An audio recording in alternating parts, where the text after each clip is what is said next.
Hi అండి, అందరికీ నమస్కారం. నేను మీ సోను స్వాతిని. ఆలు చిప్స్ ఈజీగా ఇంట్లోనే చేసుకోవచ్చండి. చాలా అంటే చాలా ఈజీ. బయట అన్ని కెమికల్స్ అవన్నీ వాటితోటి ఇట్లా చేస్తున్నారు కాబట్టి సో ఇంట్లో చేసుకుంటే మనం ఈజీగా చేసుకోవచ్చు. హెల్త్కి కూడా చాలా మంచిది. సో ఫస్ట్ అయితే ఆలు తీసుకొని ఆలూస్ ఏంటంటే మనము ఈ ఆలు చిప్స్ చేయడానికి ఒకటి ఉంటుంది కదా, ఇట్లా కటర్ టైప్లా. సో దాంతో మొత్తం అంతా ఇలా ఆలు చిప్స్ లాంటివి అన్నీ కట్ చేసేసుకోవాలన్నమాట. కట్ చేసేసుకొని దాని తర్వాత ఆయిల్, డీప్ ఫ్రైకి ఆయిల్ పెట్టుకోవాలి.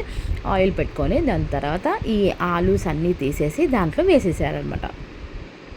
వేసేసామనుకోండి ఇలా మొత్తం అంతా, అంటే మనము నార్మల్గా ముద్దగా వేసినా కూడా అవన్నీ తర్వాత అంటే నూనెలో వేగుతున్న తర్వాత అవన్నీ కొంచెం ఇచ్చుకుంటాయి అనమాట. మరీ దగ్గరికి ఇట్లా గట్టిగా ఇట్లా పిండేసి అట్లా వేయకుండా నార్మల్గా వేయాలన్నమాట.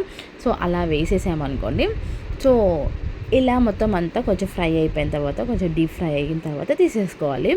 చాలా అంటే చాలా క్రిస్పీగా బాగుంటుంది. ఈ పౌడర్ ఏంటి అనేది నేను మధ్యలో చెప్తాను. ఈ పౌడర్ వేసుకొని తింటే ఇంకా మనకి సాల్ట్ అలాంటివి ఇంకేమీ అవసరం లేదు. ఈ పౌడర్ ఒకటి వేసుకొని తినేసామనుకోండి, సో టేస్టీ అయితే చాలా అంటే చాలా బాగుంటుంది. అంటే మనము బయట లేస్ ప్యాకెట్ అలాంటివి తింటున్నప్పుడు ఆ స్పైసీనెస్ అలాంటిది ఎలా ఉంటుందో సేమ్ యాస్టీస్ అలాగే ఉంటుంది.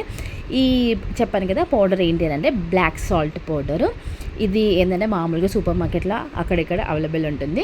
సో అది తెచ్చుకొని కొంచెం క్వాంటిటీలోనే తీసుకొని మొత్తం అంతా ఇలా వేసేసుకోవాలన్నమాట. మంచి క్రిస్పీగా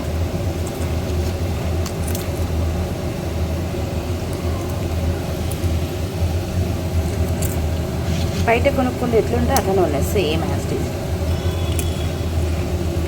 చూసారు కదా బయట కొనుక్కుంటే ఎలా ఉంటాయో క్రిస్పీగా, అలాగే సేమ్ యాస్టీస్ అలాగే ఉన్నాయి క్రిస్పీగా. ఇలా చించంగానే విరిగిపోతున్నాయి అండ్ చాలా క్రిస్పీగా కూడా ఉన్నాయి. సో వీడియో నచ్చితే ప్లీజ్ లైక్ చేయండి. బాయ్.